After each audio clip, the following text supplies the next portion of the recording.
तुम्हाला सर्वांना माझा साष्टांग दंडवत प्रणाम। मी शुभांगी तुम्हा सर्वांचं स्वागत करते आपल्या चॅनल शुभांगी समाधानमध्ये। तर तुम्हाला सगळ्यांना गुड मॉर्निंग। आणि आज आहे दत्त जयंती। तर सकाळी 4 वाजेला आम्ही दोघंजणही उठलो होतो आणि आमच्या अंघोळ वगैरे सगळं आवरून झालेलं आहे। आणि मी इकडे मस्त चहा बनवते सकाळी। म्हटलं चहा पिऊन घेऊयात आणि मग कामांना सुरुवात करूयात। तर तुम्ही बघू शकता ती एवढी थंडी आहे, खूप जास्त थंडी आहे, पण आंघोळ केल्यानंतर जरा बरं वाटतंय गरम। त्यानंतर सरांनी सगळी स्नान करायची जी देवाला तयारी करून घेतलेली आहे देवांना स्नान घालण्यासाठी। आणि इकडे आम्ही चहा वगैरे घेतो आणि मग देवांना म्हटलं तुम्ही सरांना म्हटलं तुम्ही देवांना स्नान वगैरे घालून घ्या, तोपर्यंत मग मी जे आहे उपवार वगैरे रेडी करून घेते। कारण मला उपवार पण बनवायचा होता, डाळ भात, बटाट्याची भाजी आणि चपाती। आणि स्वीट जे आहे ते रात्री सर घेऊन आले होते, स्वीट आणि केक वगैरे पण आणलेला आहे। त्यामुळे म्हटलं पटपट आपण स्वयंपाक वगैरे करून घेऊयात, जेणेकरून घाई जास्त होणार नाही। एकदाचा उपवार रेडी झाला की मग आपल्याला पूजा वगैरे ती सगळी करता येईल आणि काही जे वाचायचं असेल पारायण वगैरे ते आपल्याला तेवढं करता येईल। असं रात्री सगळं आवरून घेतलं होतं मी, किचन वगैरे पण पूर्ण स्वच्छ करून घेतलं होतं आणि इकडे चहा पण बनवून रेडी होता। म्हटलं चला चहा घेऊयात, या तुम्ही पण चहा घ्यायला।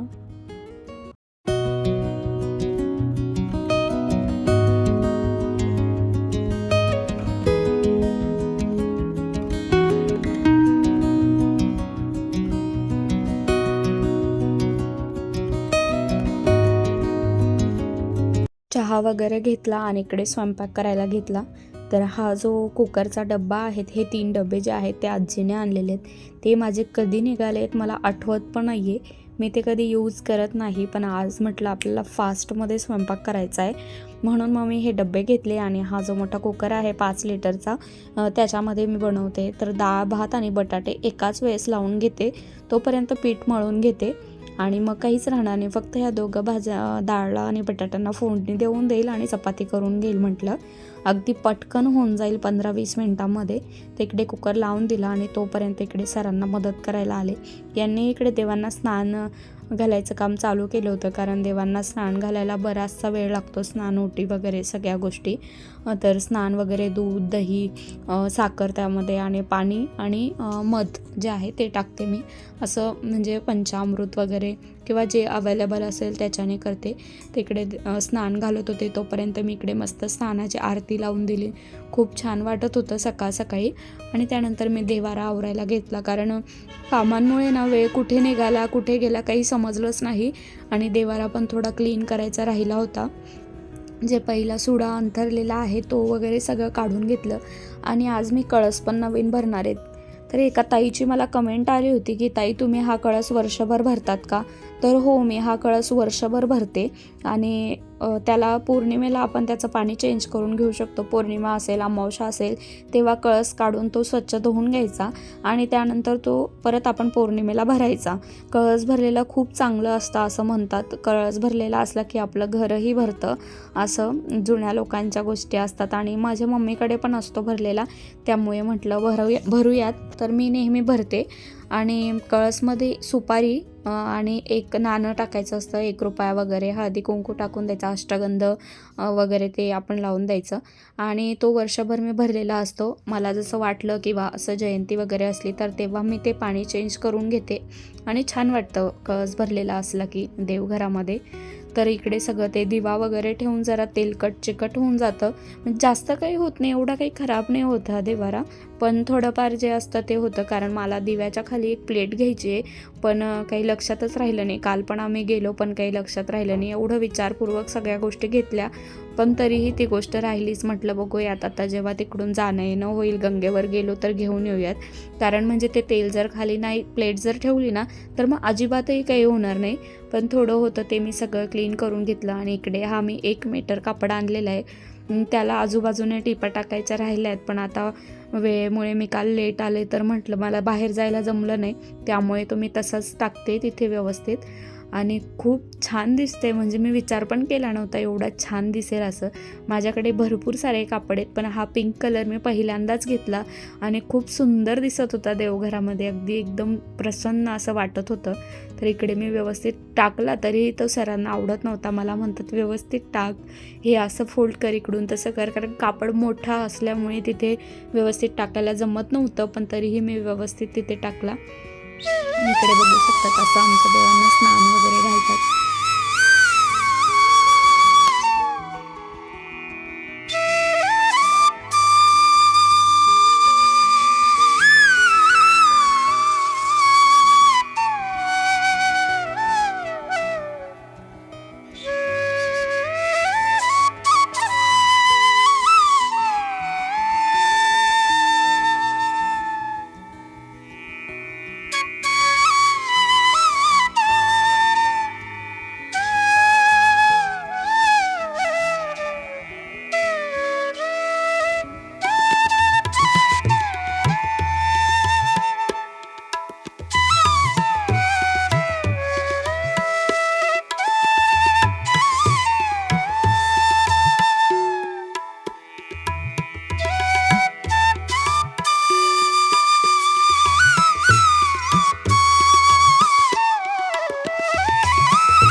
आणि इथे आता आम्ही माळा वगैरे लावायला घेतल्या आहेत आणि रात्रीच्या माळा बनवून ठेवल्या होत्या. त्या अगदी फ्रेश होत्या, फ्रीजमध्ये ठेवल्या होत्या प्लास्टिकच्या पिशवीमध्ये आणि जशाच्या तशा होत्या, त्यांना काहीच म्हणजे झालेलं नव्हतं. खूप छान होत्या आणि ते म्हटले होते की हे फुलं जे आहेत ना ते 2-3 दिवस कसेही टिकतात. असं बाहेरही ठेवले असते तरी चालले असते, पण मी फ्रीजमध्ये ठेवले होते. पण तरीही खूप छान राहिल्या आणि खूप मस्त वाटत होत्या. माळा अगदी भारी वाटत होत्या. तिथे जसं विचार केला होता तशाच लावल्या होत्या. त्यानंतर इथे जे आहे मी गजरे आणलेले होते देवांसाठी, तर ते पण खूप छान दिसत होते. तर मग आम्ही पटपट ते एक गजरा असा बांधून घेतला जेणेकरून ते छोटे होतील असं, आणि असे सगळ्या देवांना जे आहे ते गजरे लावले. आणि मला एवढं भारी वाटत होतं की मी ते शब्दातही तुम्हाला सांगू शकत नाही. सर पण किती वेळ देवापुढेच उभं होते की किती सुंदर दिसतंय, किती भारी वाटतंय असं. आणि ते कळसला पण मी आहे ना गजरा बांधून घेत होती, कारण खूप छान दिसतो तसा गजरा बांधलेला असला की. आणि ते कळस भरून घेत होते. कळसमध्ये पाणी टाकलेलं आहे, कळस छान धुवून घेतलेला आहे. 5 वेळ्याची पानं लावलेली आहेत आणि त्याच्यामध्ये 1 सुपारी आणि 1 रुपया टाकलेला आहे. अष्टगंध आणि तांदूळ टाकलेले आहेत, अक्षदा टाकलेल्या आहेत थोड्याशा. आणि इथे नवीन नारळ घेतलेलं आहे आज मी, आणि ते नवीन नारळ त्या कळशमध्ये ठेवणार आहे. तर कमेंट्स आली होती मला, त्यामुळे मी तुम्हाला सांगते, जर तुम्हीही माणभाऊपंत असाल तर तुम्हीही कळस भरू शकतात त्यामुळे. आणि इथे सगळे फुलं वगैरे जे आहेत, आम्ही गुलाबाचे फुलं आणले होते देवांसाठी, ते सगळे लावून घेतले. आणि फायनल जे आहे लुक ते असं दिसतंय देवांचं. खूप छान वाटतंय. इथे दिवा वगैरे लावून घेते, दिवा वगैरे लावते, धूप वगैरे लावते. आणि त्यानंतर आता आम्ही लगेच पूजेला बसतोय. आरती वगैरे करून घेतो, पाळणा वगैरे म्हणून घेतो. त्यानंतर भेटूयात आपण. इथे विडा ठेवते मी, विडा अवसर करून घेते. विडा पात्र पण रात्री आणलेलं आहे, खूप छान आणलेलं आहे. आणि एका ताईंची मला कमेंट आलेली की ताई विडा पात्र कितीला घेतलं, तर त्याची प्राईज अशी 1200 रुपये होती. पण आम्ही याच्या आधी भरपूर घेतलेले आहेत आणि तिथून समई, देवासाठी घंटा वगैरे जो आहे ना ते घेतलेलं होतं. तर त्यामुळे त्यांनी हे विडापात्र मला फक्त 650 रुपयाला दिलेलं आहे. आणि 650च्या मानाने ते खूप छान आहे, खूप मजबूत पण आहे. आणि जे गावाकडे दिले होते ना ते छोटे छोटे होते, पण हे ना थोडी साईज पण मोठी आहे आणि थोडं हेवी पण आहे. तर खूप छान मिळालं ते 650 रुपयामध्ये, खूप मस्त आहे. त्यानंतर इथे विडा अवसर केला आणि फळं वगैरे जे आणले होते मी, 5 प्रकारचे फळं वगैरे ठेवले.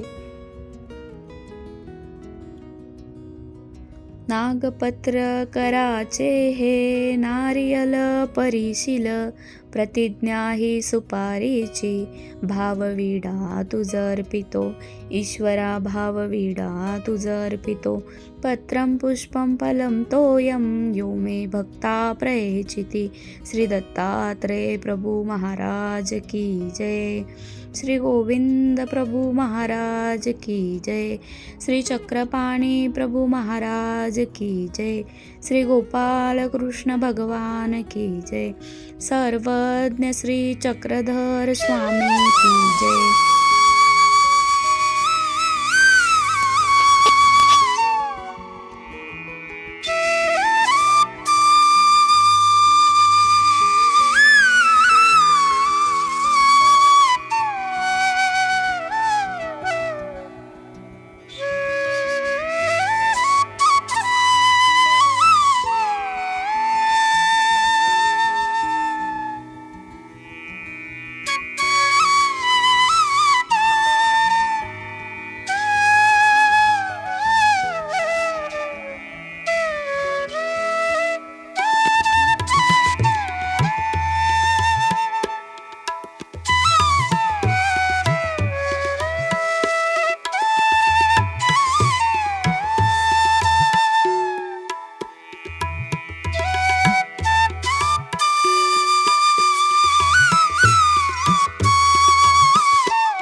आरोगणेला पंचवतार तुम्ही आरोगणेला, विजे करावे मम सदनाला, विजे करावे मम सदनाला.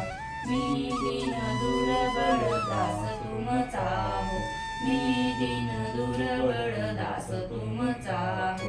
पावन करावे मज पतिता हो, पावन करावे मज पतिता हो. विनंती माझी तुम्ही अंगी करावी, विनंती माझी तुम्ही अंगी करावी. आरोगणा मम तुझसी करावी, आरोगणा मम नितसी करावी. प्रसन्न होई मज प्रसाद द्यावा, प्रसन्न होई मज प्रसाद द्यावा. अशुद्ध जीव मम शुद्ध करावा, अशुद्ध जीव मम शुद्ध करावा.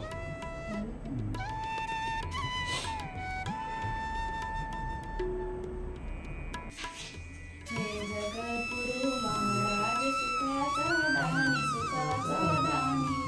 नाद कोसळाचल स्थळ निर्मळ पाहुनी. ऋषीयाचे पिता अनुसया जयाची जननी, जयाची जननी.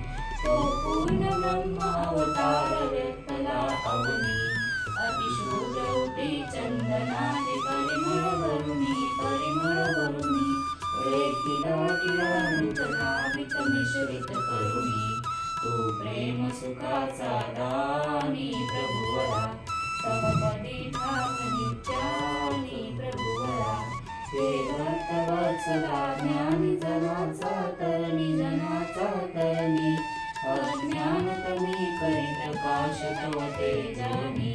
हे जगद्गुरु महाराज सुखाचा दानी, सुखाचा सद्गुरु महाराज सुखाचा दानी, सुखाचा दानी. नांद कोसळाचल स्थळ निर्मळ पाहुनी. श्री दत्तात्रेय प्रभु महाराज की जय.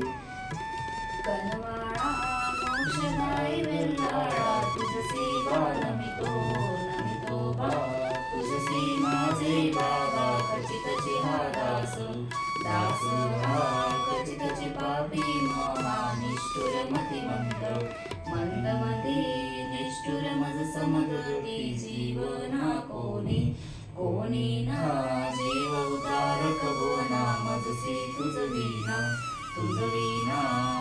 तुझसी नाही रामा नित्य विराम सखा प्राण सखा नित्य पाठी राखा दया की परमेशा परमेशा दया की तू अविनाशा सच्चिदानंदा आनंदा सचदित मिळून कंदा शोभे त्रयंशी शोभे ईश्वर तुझसी नाम या सृष्टी या नाम करुणी राया व्यक्त झालासी व्यक्त स्वयं रूपासी जीवा कारण जीव द्याया दान आनंद आपुला आनंद मज गरीबाला हीच तृष्णाई हीच एकली पाळी प्रेम दासाची प्रेम ही कृष्णासाची मोक्ष कनवाळा मोक्षदायी लाडा तुझसे बा नमितो बा तुझसे मारे बाबा कचे हा दास श्री दत्तात्रेय प्रभु महाराज की जय। हे प्रभु मी राजसी तामसी विकारी विकल्पयानी हिंसकू मेच भारी भूता देव पात्रांचा विशोभ झाला क्षमा कर दयाळा ककाई असे मी निंदकू आत्मदासी वरी मार्गदर्शी कुटिलाही दोषी परतारकी अंतरी नाम जिवाळा क्षमा कर दयाळा भक्ती पात्र विरागी मी ज्ञानी आला करी मार्गद्रोह गुरु ईश्वराला महादुर्गुणी वेदवाडीस गेला क्षमा कर दयाळा महानिष्ठुराला जरी नापुराचा सदा दुष्टरे वंचू तस्कराचा महाप्रभस नित्य नरकासी गेला क्षमा कर दयाळा कृपाळू दयाळू तो अवतारी बनता अवाळूनी आतोर दोषवंता तुला माझा तरी क्रोध आला क्षमा कर दयाळा